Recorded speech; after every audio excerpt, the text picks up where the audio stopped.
You're listening to the Zero to Somewhere podcast with Nick Palmisano and Albert Zoe. Hey guys, I'm Nick Palmisano and doing a podcast with this guy right here, Albert Cho. Yes, that is actually not the proper way to pronounce my name, but someday, even though we've known each other for quite a while, he'll get it right. I mean, I can't say your last name either. You've told me that there's like 4 different ways, and I've asked you what your preference is. The proper way to pronounce it, so it's not me. Okay. Let me say that again. But don't. I'm sitting here next to Albert Cho. Strong Chinese. How's my Italian? Palmisano. It sucks. Okay, well, I'm working on it. Because it would be Palmisano if you were actually talking in Italian. But for what Italians call white people, we allow Palmisano. There you go. Well, there you go. That's what I classify myself as. Yeah. So, we've been hit up, or specifically you've been hit up a bunch of times about starting a podcast. And for the longest time, we've actually said to ourselves, well, about what? Yeah. Right? And so this is our first episode. We're talking about building businesses. A little bit of background about myself. I've always been in software. I've never been the lead guy. Actually, I have been a CEO of a couple companies. They all failed. That's not good. But you've been the CEO of a couple companies and you've done all right. Yeah. I'm a startup guy. I think I excel at the 0 to 10 kind of, approach to a business. And I think you, to your credit, even though you just kind of crapped on yourself, I think you are a guy that puts systems in place to make sure businesses can scale. Yeah. And that, for me personally, and that's been a challenge. Like my first business, the one most people know me for, is Ranger Up. And I think all of the pain that I had every time I had a crisis in that business was because I didn't have scalable processes that were easy to analyze. So my background's been in building businesses really from 0 to 10 million. And I also took over as a VP of sales for a company that was already, north of 30, 40 million. So those are my 2 gaps. We don't know how to build a $100 million business, but we thought we would start a podcast to kind of talk about how to build 0 to something, how to get somewhere, something off the ground. So hopefully this conversation is something that people can learn from. But one of the things that we've done here at Diesel Jack is we are now currently at 2 million. We are less than 18 months. We've had the lights on for less than 18 months. Our first customer was, I don't call filing paperwork live. We're 16 months in right now. From paperwork or from our first customer? I start March 1st. I'm saying March. So paperwork was February 17th. Okay. March 1st.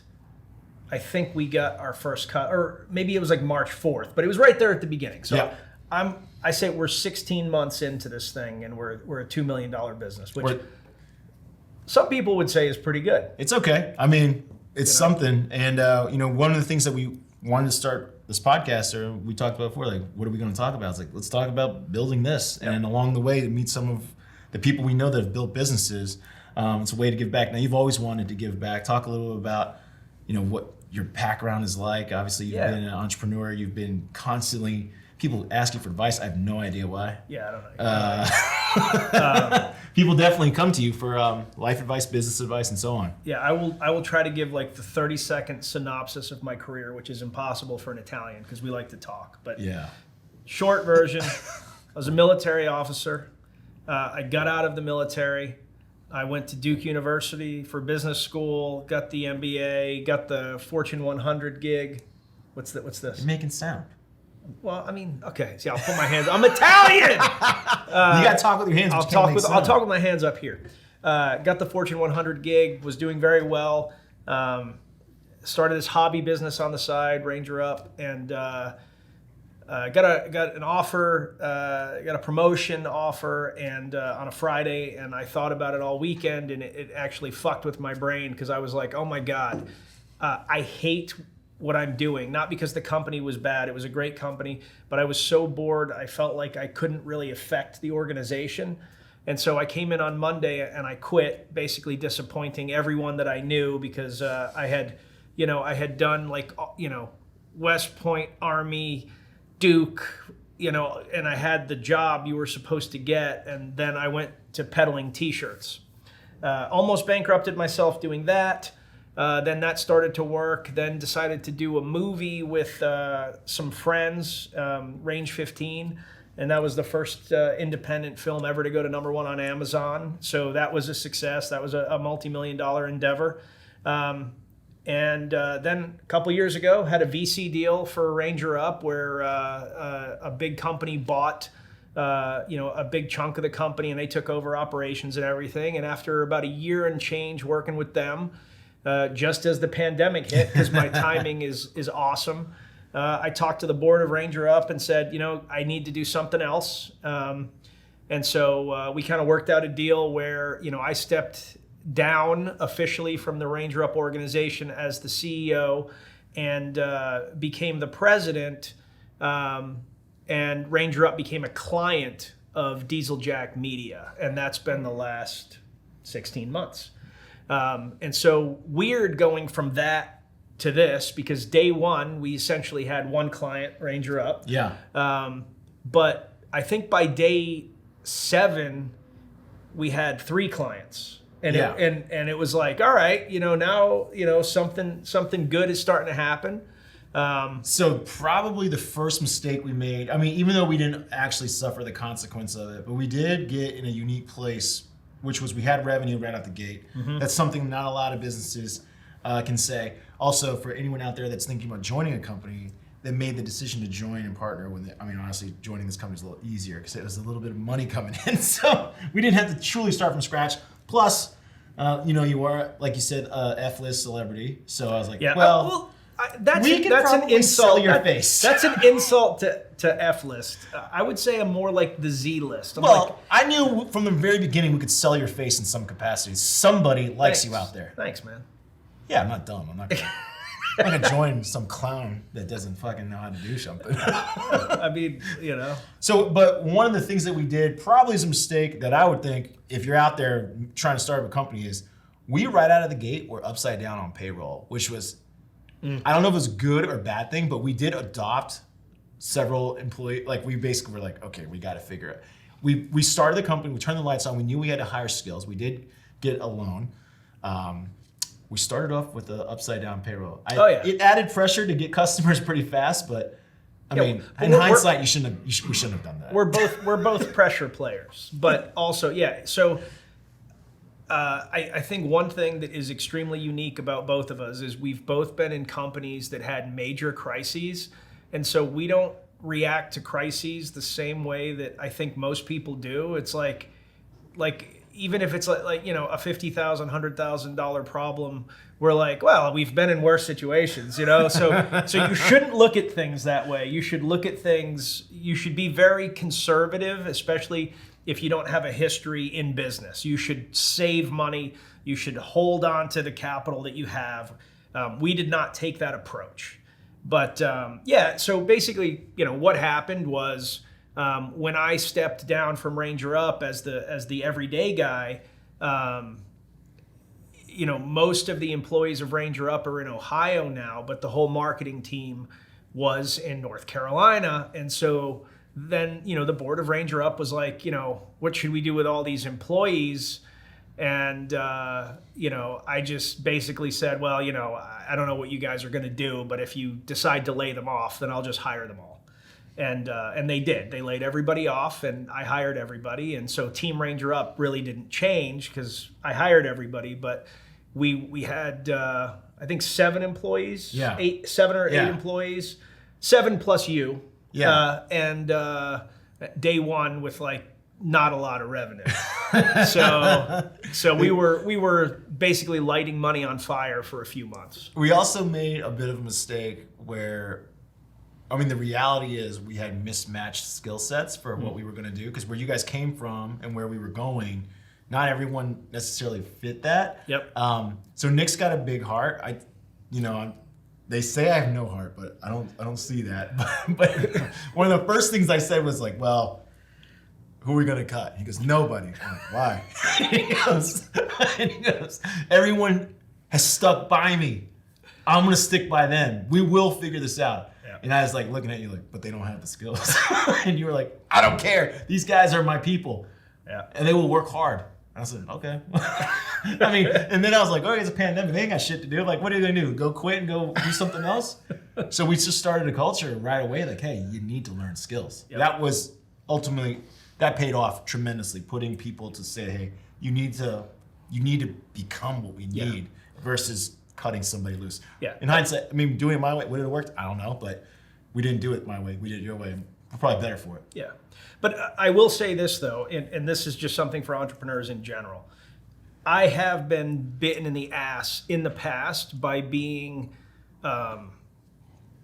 too much of a wuss and giving people too much of the benefit of the doubt. There is a line. The difference with the folks that are here now is the people that we brought on day one had a history of working their asses off in other capacities. And so I felt strongly that everybody that we were bringing with us was going to step up and learn new skills. If somebody sucks and they should cut 'em. They refuse to learn on their own, they refuse to step up, they refuse to take risk, take chances, and it's always an excuse, then like it is not your responsibility to fix those people.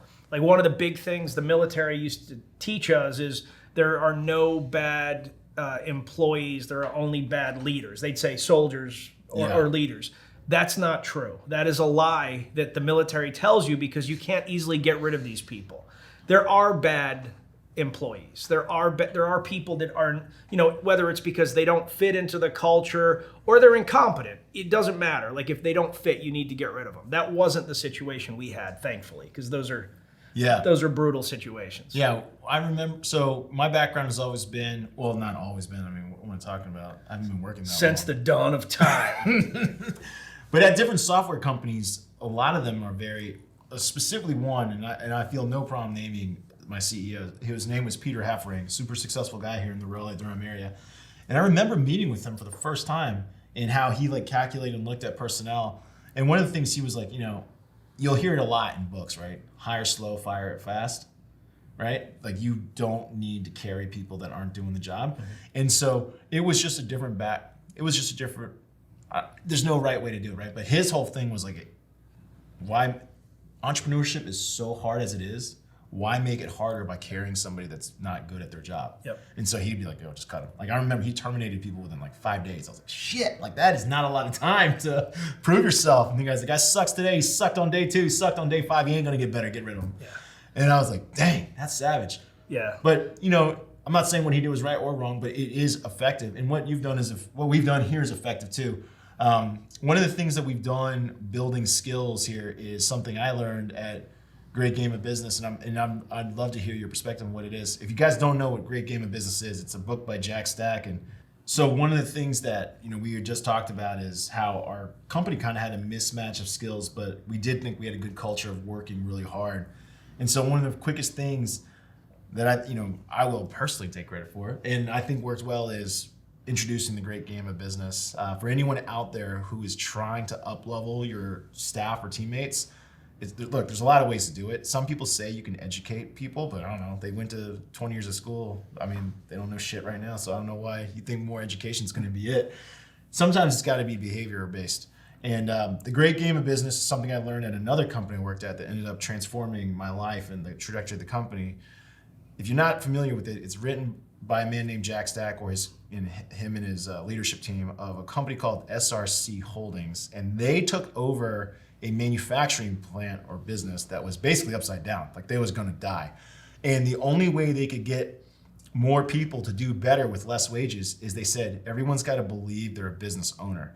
And so they introduced open book philosophy, where they literally showed the financials of the company. Now, you would think that that's like the most insane thing to do. Like I would never consider doing it, except I saw it work. It took a little convincing, not too much convincing. But what was your reaction the first time I said, hey, by the way, we should run it this way, because if you can convince even one person to be a business owner, you'll be better off for it? Yeah, so it wasn't that I was against sharing financial info, because I kind of had in Ranger Up, but it was, for me, it was more like, I don't think that this is going to motivate people the way that you thought it was. Right. And actually, it's been a really, positive thing, because, we're a unique business. I mean, not that there are no other companies that run this way, but we do a 20% profit share with our employees. So, and we do that on a quarterly basis. So at the end of every quarter, whatever profit is there, 20% goes to the employees, is divvied out, and and they get bonuses. And so all of a sudden, people start caring more about the financials, like how much money are we making, how are we doing, and it also starts. What can I do to impact that number? Yeah, because in the past, at Ranger Up, it was like anytime things got like a little hard, people were like, we need to hire. And so we ended up with a lot of employees at our peak. We had a lot of employees. And when I think back on that, we probably didn't need that many employees. We probably could have, paid people more through an incentive program and had fewer employees. And, every employee is another challenge. And that, I don't mean that in a bad way. It's not like I like having employees. I like watching people make money and be successful. But every time you add a personality, that personality is not going to jive with somebody, and you get too many people, it can be like a challenging environment. And so now our goals are not about revenue. Like, I mean, if I'm being super honest, I don't give a fuck if we're a $2 million, $3 million, $10 million business. Like, obviously we want to grow, and but our goals are around employee compensation. And so our goal for this year, which is our first full year of business, is that by the end of the year, everybody here is making $70,000 a year minimum. Now we took that number. We took that number arbitrarily from Dan Price, who's very famous on record, Gravity Payments CEO, where he raised the minimum wage. Now, it's a lot easier to do when your company's stacking cash. Like he's got a payments company. When your company's stacking cash and you're still getting distributions of millions of dollars. Yeah. It's like, my salary's only $70,000, but I'm making $2 million in distributions. Wait, you know what? I don't know if his salary is $70,000. He said he took a pay cut. I don't. No, he dropped it year one. He dropped his salary to $70,000. Yeah, from like a couple million to $70,000. To 70, and gave everybody $70,000. Yeah. But I mean, I think he's doing fine. Yeah, he's doing great. And not to knock the guy. No, he's a great dude. Not to knock the guy. But it's harder from zero, to where we're heading. But that aligns everybody, though. Like, my goal as the CEO of the company is to get every employee $70,000, which means I need to bring in a certain amount of business, which means they need to deliver on that certain amount of business. And if we have to hire more, every time we have to hire, that reduces that amount because the pot is only so big. And so it's been really good. It provides total clarity to everybody, and also eliminates some of those conversations. Like, one of the conversations that's always hard is like, why don't I get paid more? Yeah. And I'll also tell you that, like, anytime you're in a startup, you should assume you're not going to make money. Like, we're not making what we made, in our previous lives by any stretch of the imagination. And that just comes with the territory. But if the organization continues to grow the way that it is, we will, and so if you're going into it as an entrepreneur, you're going into a startup, you have to be willing to make sacrifices, or the organization is not going to work. One of the biggest mistakes I see new entrepreneurs make is they start trying to pull aggressive money out of the business right off the bat. You got to be careful with that. Yeah. It also helps with, when you're a startup, the reality is your market wage is lower. I mean, if you were to look at Diesel Jack on a whole, our market wage is lower than what some of these people could be making elsewhere. So they have to have incentive to work with you beyond wage. If you are a wage company, I mean, I think this is easy to say. If you just are going to hire people because you pay the most, well, there's always someone that's going to pay more. I mean, that's just a fact. You're going to lose good people to money. So you need to have a reason why people want to stay. So I had shared with you that if you do great daily business, people that don't feel like they know this stuff will appreciate it. And it was asked, will everyone appreciate it? No, not everyone's going to appreciate it. I'm sure there's plenty of team members that are just like, hey, I don't care. Yeah. and if you're a winner, like if you're a hardworking person, this is the structure you want to be in, because your ability to make money is infinite. If you're not, you should go work for a large corporation, because you can hide away and just be middling and no one will notice. So like you should ask yourself that question before you. One of the things you might be asking yourself is, okay, so you started a company, why choose a marketing agency? So did you have marketing agency experience? No. Me neither. All right. So his background's t-shirts and Fortune, whatever, 100, 500, whatever you're doing. Yeah. Mine's in software professional services, but you were going to market, and I said, well, I think we can sell that because I thought you inherently had some marketing chops. So tell the crowd, whoever doesn't know you, what marketing, why do you know anything about marketing? So I've always been a natural marketer, but I didn't realize it. No, I mean, I'm messing with you. I didn't realize it honestly until the Range 15 movie. So like way back in the day, I had never been interested in plays. I had never written a play. Yeah. I had never been involved with a play. And West Point has this, 200 some odd year tradition of this play. It's a musical comedy called The 100th Night Show. And there had been a few years in a row where it wasn't that good. And our class president knew me and he was like, bro, you're a weird, funny dude, and I just want our 100th Night Show not to suck. Will you be the producer, writer? And I was like, I have no play experience. I've never written anything. And what was your major again? Mechanical engineering. Yeah, even less likely to be a writer. Yeah. So anyway, I do this show, and I just came up with the idea, like, how do we get people to come to this thing? And we started doing skits once a week at lunch. The poop deck kind of looks down over everything, and they were ridiculous skits. And we did that. We actually, I put marketing further than the Corps of Cadets. So I went out to the neighboring communities, and I also did something weird in that I tripled the price to get in. And we ended up having the largest attendance that they had ever had for the 100th Night Show and made the most money. And I didn't find out until the end that I actually had like $100,000 budget or some shit. And I was just doing it all shoestring, like, hey, can I get like $6,000? And they were always like, yeah, you can do that. Yeah, no problem. I didn't realize I had a lot more to work with. But anyway, so I do this Government play. dollars. That is my first experience with marketing. And then when I started Ranger Up, it was like, we've got this military brand, and I thought I was so dumb about how to start a business. I came up with these 25 shirt ideas.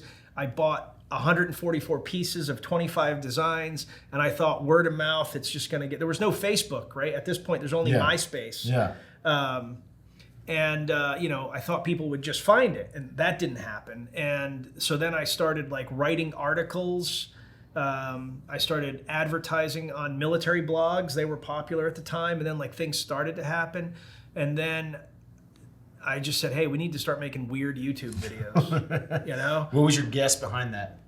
What was your reasoning? What made you think that was going to work? My thought process was that at the time, the whole reason I started Ranger Up was because every t-shirt that was available that was military at the time was like skulls and snakes and death from above, and it was over the top tough biker shit. It was like tap out MMA back in the day. But it was before MMA was big. Yeah. And my favorite t-shirt site at the time was a store called Busted Tees. It was like it was like a college store. Everything was like silly, and I was like, I want to make a military brand like that. And so that's what Ranger Up was in the early days. It was all like tongue in cheek and like fun and stupid. And so I was like, instead of telling everybody how tough we are, let's do a video that's like a workout video, but it's the most ridiculous shit ever. And so we came out with the Ranger Up workout video where we're all in Ranger panties, and it's still online, by the way. It's still online. It's got, I think we're about 1 million views or something. It's, and so we dropped that video, and that thing went viral. And then we worked with some other content creators and sponsored content, like Rangers fighting tigers and all this kind of crazy stuff. And that got us like into the world. And then, you know, we were able to start growing, you know, just through this kind of weird content we put out. And then Facebook came out. And at the beginning, you could only, you know, I was like a day one user of Facebook marketing. So I've been marketing on Facebook since 2009 or 10 or whatever year they started. I was one of the people that got there because I was in grad school still at the time. I was one of the people that got there because you know how Zuckerberg grew Facebook was he hacked the email databases of schools. I got in through Duke. And then automatically created a profile for you. And I still remember this. There's a guy came up to me because I was a TA and he showed me this. We had attendance cards at Emory University.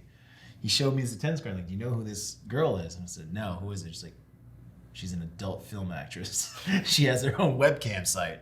I was like, at school? He's like, yeah. At Emory? He's like, yeah. It's like, how do you know? And he's like, just check out our Facebook. I'm like, what's Facebook? Yeah. That was my first intro to Facebook. Yeah. But yeah, so, you know, Facebook's just starting out. At the time, everyone got, well, every college email, excuse me, I wasn't a kid. Every college email. Every college email got hacked. That's how people forget this. Zuckerberg hacked every email and was like, no, I'm creating an account for you. It was like you were a gray shadow. You could activate it, or it would just forever say, Nick Palmisano, gray face. Yeah. So we did our first Facebook ads. You could only target, the only thing you could target was schools. There were no other variables. There was no data. And so there was no data. There was no data yet. Yeah. So I targeted West Point, the Naval Academy, the Citadel, VMI, Texas A&M. I think that was it. That was like the opening salvo of Ranger Up ads. No Naval Academy? I said the Naval Academy. Okay. Yeah, and our ad, and like I know it's basic as hell, but we did like a photo shoot with some models. And when I say models, I basically went to a bar with a couple of friends and just started asking the pretty girls if they would do a photo shoot the next day. And 3 of them said yes. And they were really pretty girls, and they actually were, to this day, still some of the best models that we've ever had. And we used those pictures from those girls as our first Facebook ads, and that was the beginning of Ranger Up and marketing. There you go. So you were able to build the business up there. And from my side of the table, I was never in marketing. I was always in software, but we sold software to marketers. So I knew professional services. You knew marketing. We decided to do this agency. Now, the one thing I recognized was that going in, which two major mistakes. We got to talk about these mistakes. The first thing I talked about is like, in software, there was always one part of software that was really dangerous, which is how long is this going to take? Because you quote prices, and like if you charge time and labor, people think you're milking it. Yeah. We knew in marketing, time and labor wouldn't fly. Like people like working on some type of fixed price packaging. So we had to figure out labor. Well, you got to talk about how bad you were at that. And the other thing that we knew that we had to figure out that was going to be dangerous, and especially for me, I was like, well, how do you know something's good? Software is easy to be like, this works. Yeah. I can see that it works, right? Mm-hmm. Draw me a picture. Of what? Like that was tough. We haven't figured out number 2 yet, but we got better at number 1, which is forecasting labor. But we should talk about how embarrassingly bad we were at this. Yeah. So, you know, right out the gate, we knew video was going to be king because video is just harder to make and video gets more engagement. So we're like, we're going to offer video services. Yep. I remember sitting down and I was like, well, how long does it take to make a video? And I think you said 8 hours. I said to shoot a good video. Yeah. It takes 8 hours, and I think I said another 8 to 12 to edit it. I think that's what I said, and you were like, no, I don't think that's too long. This guy wants everything to be like very quick, like he wants it, and it was a super weird time for me because, you know, we had done Range 15 the film and Not a War Story the film, so I knew what it was supposed to look like. I'm about to say at the highest level. Obviously, I know that, you know, Range 15 is not Titanic. Look, good enough for a movie theater. But good enough, good enough to make a movie theater. Good enough for a movie theater, right? So I know what right is supposed to look like. Yeah. And I also know what we got away with sometimes at Ranger Up because You know, like we didn't care if it was perfect. But when you're talking about somebody paying you for it, it has to be like the sound has to be spot on. The video has to be, the lighting, everything has to be good. And so we just really didn't know. And that's where actually the dude filming us right now, Hollywood Herd, is chuckling in the background. Hollywood, you can be in the podcast. You can yell from off camera. It's easier. It's more fun to hear you guys tell the story. My facial expressions. So we knew we needed to up level, or I knew we needed to up level our video skills and quality. I just said I need to know how long it takes. Yeah, he doesn't. He has no human emotion. How long does this take? So I reached out to Hollywood Herd and said, "Hey man, here's what I'm doing. I'm starting this firm. This is what I want it to look like. You know, can I pay you to come and consult and teach these guys, you know, what they need to know in order to be like the next level?" And Hollywood was like, "I'll do you one better." It was like, "I'll join the team." You know? Yeah, you thought that you had a term. You called them predators. You're like, this person has to be able to soup to nuts, do everything. Yeah.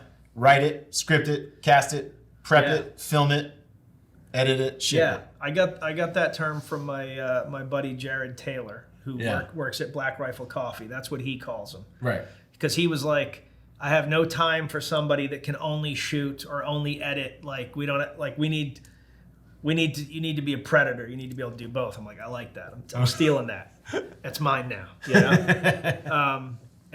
So Hollywood built this program of the skill sets necessary, you know, and when they passed the qualification, they got a $10,000 raise. And a piece of paper that says. And a piece of paper that said, Hollywood Herd approved. Hollywood Herd approved. And that was huge. And so, you know, ever since then, Hollywood has been a consultant. But think of how dumb. Future. I'd like everyone to know how dumb we were. We originally, it was based off his time quote. I was like, okay, then we really could offer recurring video. Yeah. Where we're like, oh, you sign up for us and we'll just offer you, 1, 2, depending on how much you want to pay, videos a month. I think there were several clients that we had like 2 to 3 videos a month. Yeah, 2 or 3 videos a month, but like the amount of money they were paying was, you know, early days, it was insignificant. I don't remember exactly what it was. We misquoted the time. Like the time, like I was like, well, you told me it was going to take it. So or maybe I said it's 8 hours. Yeah. It might have been you.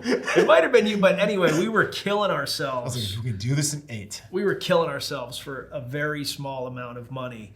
And, you know, it was not sustainable. It wasn't sustainable. It wasn't scalable. We literally did a 3-day shoot in 14 hours one day with 5 people when we needed 20. Yeah. but it looked great. Yeah, and it took me a month to recuperate from that.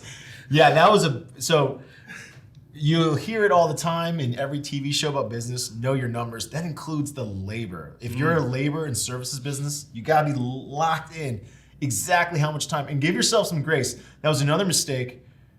I like to be exact. So when I was calculating for like no margin of error. I was like, okay, well, we can't make a mistake. I was like, this is gonna take this time. So I mean, the first couple months, we were grinding. Yeah, ended up. I think we were basically earning, $3 to $7 an hour. Yeah, per head. Yeah, we were.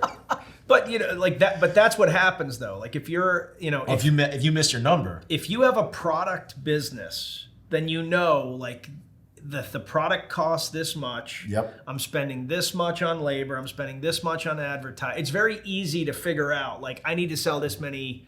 Like for me. Shirts, yep. I need to sell this many widgets. I need to sell, but when you're a service business, it's really, really easy to not realize that your product is your people. And so your time. Yeah. Yeah. So, you might just say, oh yeah, I'll do that for a few grand or whatever. Next thing you know, you're tapped across the board, but you're also not making enough to hire more. And so that was like a multi-month kind of, thing that we had to learn. Yeah, and that's why like when our first, and this happens, I think in a lot of different businesses is, the customers that give you a shot, and you need them. I mean, you really need them to give you a shot. You got to convince them to give you a shot so you can generate some revenue. But we knew there weren't perfect fit customers for us. So it hurt when they churned, because that'll inevitably happen in a services business. I think it's very difficult to have, never lose a customer. Like, of course that's the goal, but it's gonna happen. But it was, when that happened, we took advantage of, but like we came to our senses, and like every single time we learned something, we're like, okay, we're never quoting this again. Like we were certain about it. Like once we learned it, like we're never quoting that again. Yeah, and we've had almost no churn. We've only lost 2 or maybe 3 accounts, and they always had like, they either got acquired or they went to a larger firm in New York because their investors wanted that, or in one, it's hard to invest in just a couple of shitheads in North Carolina. But I mean, by and large, we've kept everybody. But it is super important that you create a win-win where you're winning and the customer's winning. And if you don't create that, then you're going to fail. If you're taking too much, where you're basically milking their profitability, then you're winning for a brief period of time, but they're losing. And if you don't take enough, then it's good for them, but you start essentially hating the customer through no fault of their own. And so which actually brings up the other point that we learned, and this is for anyone else out there trying to start a business. If you can identify a gaping, or what you can perceive as a massive gap in the market, you got to go try fill that market. Now, the massive gap we noticed was that ad buying agencies are stealing your money. Yeah. They are stealing your money. Yeah. A lot of them charge based on percent of spend, which is preposterous because their labor doesn't actually go up. All right. So if you're out there and you're doing great, you're spending $10,000 a month and you're paying a 10% fee, you're paying them an extra $1,000, but then you go to $100,000 a month and spend because your business is blowing up. Why do they get to pay paid $10,000 a month now? Yeah, it makes no sense. Unless you're a multi-location business, then they have to create a ton of ad sets. Yeah, because it's very finite. Like if we're the marketing agency for a business like McDonald's or Planet Fitness or whatever, like we have to zero in our regional promotions because every promotion's different. That's a lot of work. But if you're selling to everybody, there really is no reason why you have to increase you should make a rake of ad spend. That doesn't make sense to me. It doesn't make sense to me either. The only way I could, like, if a company wanted more attention and they wanted to pay more for that attention, like, hey, I want this guy only on my account. Like, all right, we can do that, but that's a different price. But like, for the most part, there really is no reason for you to have a percentage of sales or a percentage of spend going to some company. Like, they're not doing more work for it. And then the percent of sales, okay, because you're doing good. You're doing good by the customer. But percentage of spend is crazy. Yeah. Like, that's how much I'm putting in. Yeah. Like, I put in more. Yeah, that's right. That's worse. That's not even results oriented. Yeah. Right? Percentage of sale is good. I mean, that's commission. Percentage of spend ain't no, like, so I decided to up my budget. I just owe you more. Yeah. The other thing we noticed that we said, okay, this is where marketing actually fits, is that they don't do the, well, I don't know where you're going with this. You can say your gripe. What was your gripe? Because we saw a couple opportunities. I've got a lot of gripes, but one of the main gripes is that the companies are charging people as much or more than we charge, and they're not making the creative. No creative. That's gonna eventually in this video going to be a big old flashing warning. But like, the fact that marketing agencies will charge you for ads management but not creative is bonkers. So they fill in why? Well, they blame you for the results because your creative wasn't good enough, but they're charging you in order for them to just buy. And most of them are actually not really doing any kind of detailed buying service. They're coming up with a couple of ideas and they're dumping it into something ad buying tool like Ad Espresso. There's tools that just make ad sets. And that can make like 400 ad sets in like 5 minutes, and it looks like these guys have been working their ass off. And that's why, like, a lot of times customers that come from other agencies at first are uncomfortable with our approach because they had 40, 50 campaigns going, and then we bring them down to like 4, and they're like, whoa, whoa, whoa, whoa, like, you know, like those guys were doing a lot of work. And then we're like, no, they were just using ad espresso and, you know, and just trying to like eliminate the ones that weren't perfect. And we are doing real work, and like every day we're thinking like, how do we make this better? What experiment can we try? You know, what? But talk about like how you uncovered that this was a problem, because when I met you, I was not in the ad buying world. I mean, but I was more on, remember, I was marketing tech that serviced agencies. So I knew how marketing agencies kind of worked, even though we were professional services software. I saw how they did ad buying. I mean, the pitch is great. You know, one-to-one messaging, smaller audiences, more finite, accurate targeting means it will resonate more, you'll get more conversions. I mean, the pitch sounds great. Sounds great. Yeah, it sounds great. I hired 5 different agencies through Ranger Up, and every one of them had the same experience. So, you know, great pitch, you know, PowerPoints for days, case studies for days. Like, we're so good, and we've made, you know, $400 trillion for our customers, and we got algorithms. You know, like we got figured out Facebook. We've got a proprietary algorithm that beats Facebook and Google. No, you fucking don't. You don't have that shit. But I believed it because their pitch was so good. And they make you feel like FOMO because they show you all these logos. You're like, oh wow, those are some serious logos. You must know something. Those are some nice logos, right? And then, you know, the dude that you've been talking to the whole time, he just, like, you sign and he disappears. And then you got this 24-year-old that doesn't know anything that's like, we're going to get you set up. And I'm like, all right, I'm not going to be ageist. This kid probably knows what he's doing or what she's doing. And, you know, we're going to, you know, and so they get you set up and they're like, all right, we're good to go. And then, you know, I'm like, hey, there's a typo here. And they're like, oh yeah, we'll fix that. Anyway, every month you get a PowerPoint presentation that tells you how great you're doing, and our ROAS is off the, you know, return on ad spend, ROAS. Our ROAS is off the chain, you know, we're at 7x, this, that, and the other thing. And I'm like, but my revenue hasn't gone up. How is it possible that my ROAS is 7x and my revenue hasn't gone up? And the typo is still there 11 months later, and I've bitched about it nonstop for 11 months. I gave you all the creative. You've lifted no fingers. But you're telling me that, you know, you're looking at it every week or whatever. And but Nick, the creative. I mean, you gave me this picture, so I'm telling you that you need to give me another picture. And then all of a sudden, it's month 11, and that motherfucker that signed me up for this thing is back, and he's like, hey, what can we do? You know, you've done Google ads with us, and you've done ad services. You know, what do you think about us doing your emails? And I'm like, fuck you.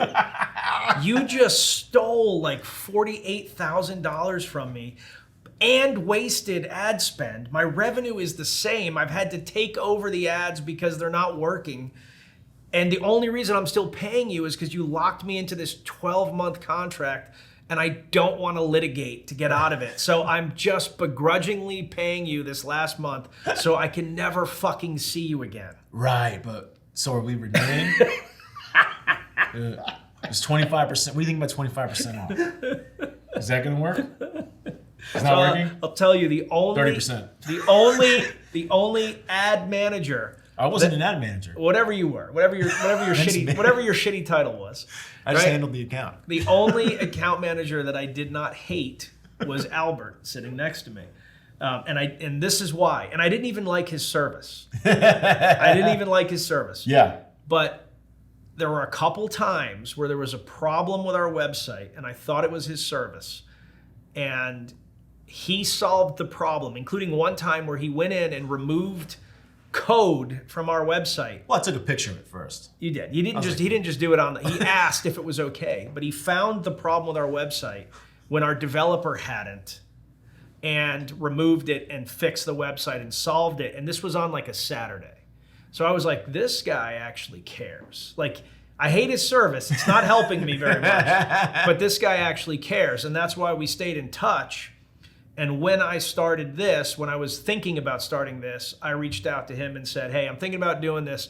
Can I buy you lunch and pick your brain about how to do this? And this guy's like, how about this? I just joined the team. So that's how he ended up here. Yeah, well, it was also like, finding that market imbalance. Like, so when you find an imperfect market, that's generally a better idea to go into. My experience has always been in B2B.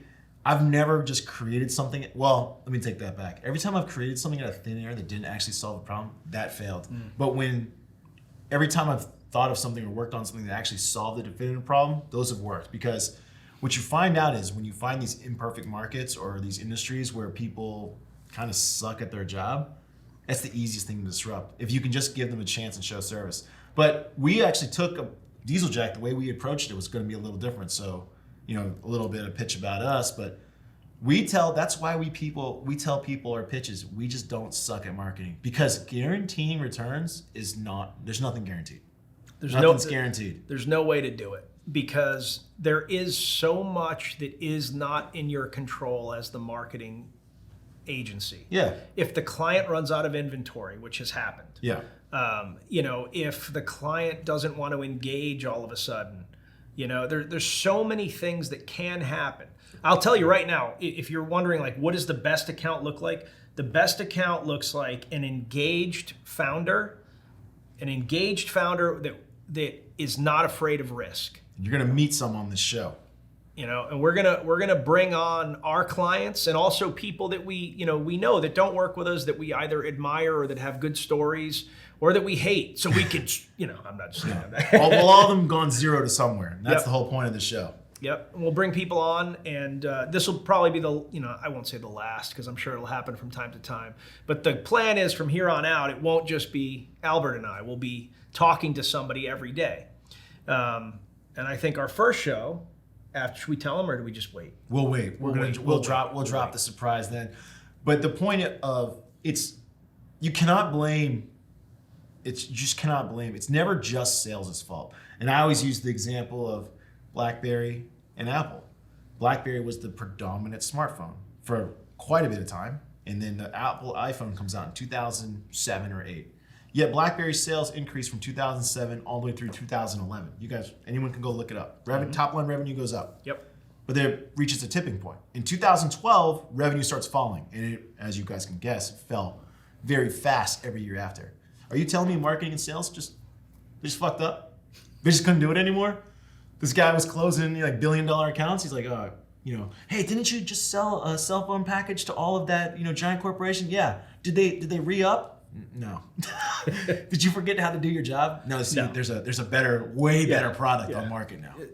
Your phone is now a potato compared to everything else that's out there. Oh, but I think you need to work harder. It's like, actually, I'm just gonna go work for Apple. And I was a hardcore BlackBerry user. I was one of the last people to leave BlackBerry, to the point where people are all on their iPhones doing iPhone things and talking about apps, and I'm taking out my BlackBerry and they're like, oh, physical keys, baby. Oh, bro, are you all right? But that story repeats itself. In every industry that you've had a market leader slide, it doesn't matter who it was, it slid, doesn't matter why. You can't say it was sales and marketing's fault. Oh, because if they're the ones that got you there, did they forget how to do their job? It's always a combination of things. It's never one thing. And sometimes, like you said, it's outside market forces that a new company comes out, a new product comes out, a new service comes out. I mean, shit happens. But I do think that's something that we've gotten better at, and I think is a helpful service that we provide that's just baked into everything that we do. Yeah. So I think that's something that we've improved on a lot. Yeah. Is that we now have a good sense for whether a company has what it takes to work with us. And I know that sounds weird. You guys should just market it to success. But we just sell it to success.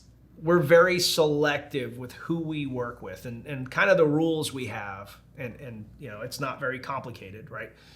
is this a product that adds value, right? So we're not going to market your shitty essential oils or whatever. Like payday loans. We're not going to be in the payday loan business. We're not doing anything that's fucking taking people to the cleaner. Yep. So does it add value? Do we like you?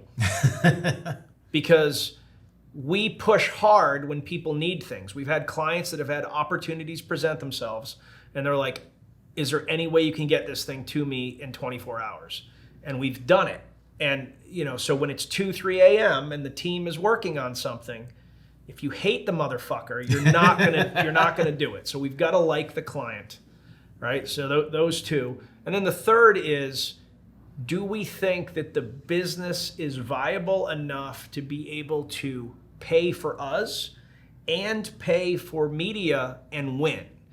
Because, early on, we took some very small businesses, and we've been fortunate enough to get all of those small businesses to a good place, but the stress level associated with it is so high. We take this very personally. I always remember being a entrepreneur with no money in the bank, tons of credit card debt. And so if somebody's coming to me and they're going to pay us, $3,500 a month or more to do work, Albert and I have a conversation internally and ask ourselves, are we confident we can get these people to the next level? And we don't take clients where we're not confident, because it's not good for them or us to lose. Yeah. I don't want to take your money and not get you a significant return. If I don't think I can win, I'm not doing it, because you can do something else with that money. And I don't want to have your success on my shoulders if I don't believe that I can get you there. Which, by the way, we get a lot of crazy pitches from people that want to be customers that almost threaten us for not taking them on. And they're like, well, if you were any good, you would just make commission. And I'm like, I don't even know what you sell, man. Like, what do you sell? Like VHS machines? Like, I don't know. Like, that's not going to work. Yeah. But, diving into people's businesses and figuring out. So you haven't heard this story yet. You haven't heard this story. This just happened. So Jared Taylor from Black Rifle Coffee was having dinner with his girlfriend at a restaurant. And two dudes that apparently reached out to you, they haven't even talked to me, but apparently they reached out to you and they wanted to work with us, and you told them our fees, and they were like, we can't afford that. And you were like, oh, sign up for our email. We're going to put out some free content. They went up to Jared and they were like, Nick sucks, and I want to hit him in the balls, and all this stuff. And Jared was like explaining economics to them. He's like, well, like if he doesn't think he's going to be able to put sufficient time into it for the amount, then he's got to prioritize his paying customers over. And he went through this whole explanation about our business model, which he doesn't, it's not like we taught, It's pretty simple. You see, like a plumber does the same thing. Because if he will unclog your toilet for this price, and you say you should do it for free, he will probably decline. Like, that's just how it works, people. It comes down to this, right? We do not want to be a giant company. We don't want to be a 400-person company that can give a mediocre service to everybody. We want to be a boutique, small, platoon-sized company that does excellent work for our clients. That is our vision for where we are going. And so to do that, like, again, we need to be selective. And if we are doing work for people that don't meet those criteria, then we are taking away from the people that are on board with us. Yeah. It's just very simple. It's not like, me personally, I'm a sucker. If you left me alone, I'd be doing tons of free work for everybody, and then I'd have a heart attack and die. But Albert and Suzanne, our COO, who is also, to her detriment, married to me. Yeah, by the way, don't work with married people. It's bad. It's bad. I've now done it twice. It's a terrible decision. You should also learn from your mistakes. Something else I'm not good at. So, Albert and Suzanne kind of keep me on the straight and narrow in terms of like making sure that incentives are aligned across the board. Yeah. Because you really can burn your energy on things that are not going to be good for your organization. And at the end of the day, like, you have to prioritize the health of the organization, because you owe a lot to your employees. People are giving you their time, and they're trusting that you're going to be successful and that you're going to get them to the next level in exchange for their hard efforts. And so if you do too much that doesn't put you in a situation to be successful, it starts becoming a real liability. That's not to say we don't do free work. Like, we just did a free session for the only 3 Black Olympic gold medalists in wrestling that have ever lived in the United States, and it was a phenomenal event. And we're excited to put out that documentary. And that was something that we did on the house, because wrestling is a passion of mine. These guys are unbelievable. It's a once in a lifetime kind of thing. And everybody in the organization was like, yeah, let's go and do that. That's really cool. And we've done other things like that. But if you run a business, you should expect to pay for services. We should expect to collect for services. So when you're thinking about running your business, just be a little careful not to let people bully you into doing something because they think that they are owed your labor. I've done a lot of free work happily for people that didn't ask anything of me. I've done very little free work for people that demanded my time. Yeah. Is that a good way of putting it? Yeah. People. Oh, listen. I'm not about free work.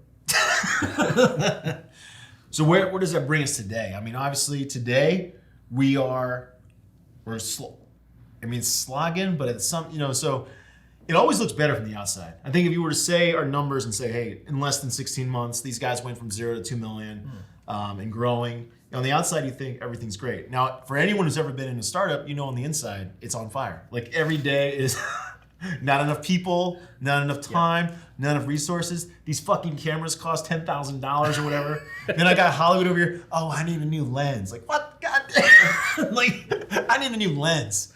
For what? Like, I can't tell the difference. It's only $14,000. Yeah, you'll hear him always say this stuff like, oh, we need a set dresser. Oh, you dress the set. I need a food prepper. I was like, you don't know how to do this? Like, why don't you know how to do this? Every day, something new. But, so from the, like I said, inside we're on fire. Outside, we're runaway success. Where do you see, where do we see ourselves? Where do we see our customers really in the next few months? When I think of who we're working with, I'm really excited for a lot of our clients. You'll get to meet some of them and hear about how they're building their businesses on this show. Some really interesting, fascinating people. Yep. Don't know if they'll all accept our invite, but we have a pretty interesting array of clients. Yeah, I mean, it's going to be fun. We got to name some of these products. We got go nuts. Manufactured glitter. Mm-hmm. People that make their own glitter. So you're not vet. We don't just service vet bros. Yeah.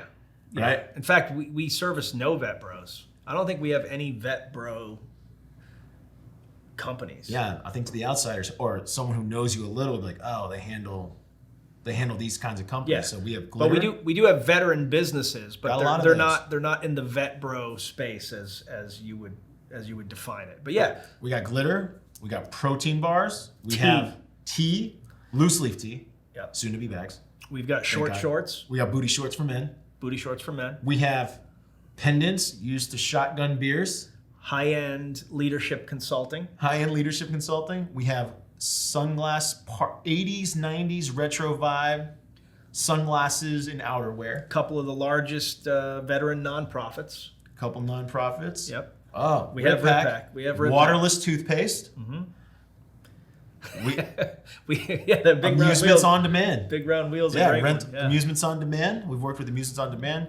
We've worked with people that sell. Oh man, anyways, it's a wide variety. It's a wide variety of clients, and we're gonna bring them all on, and as well as a bunch of our friends and other folks, and just talk about the journey, and hopefully you guys can learn something from what we're talking about, get some insight as to how it all goes, but. I think every future episode will probably get more detailed on specific things that have happened and and try to talk through, how these other businesses have gotten through the pain points. Yeah, and every week we'll provide an update on where we are, what we're looking to do.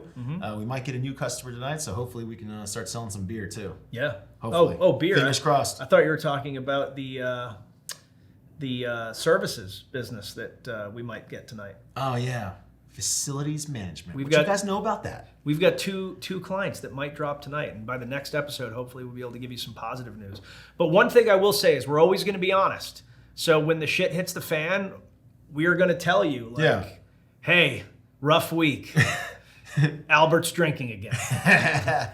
Yeah, and I think that's also part of, it's also part of who we are when we talk to clients that want to work with us. Like, hey, that's why our motto is just we don't suck. Yeah. We never said anything about your ROAS. We didn't say shit about growing your revenue. We're going to do our best. We're going to do our absolute damnedest. We're going to try not to suck, because if we do that, we're 10 times better than all the other agencies you've ever worked with. And that's our pitch. Diesel Jack Media. We don't suck at marketing. Drink Rakasanti, client. What's up?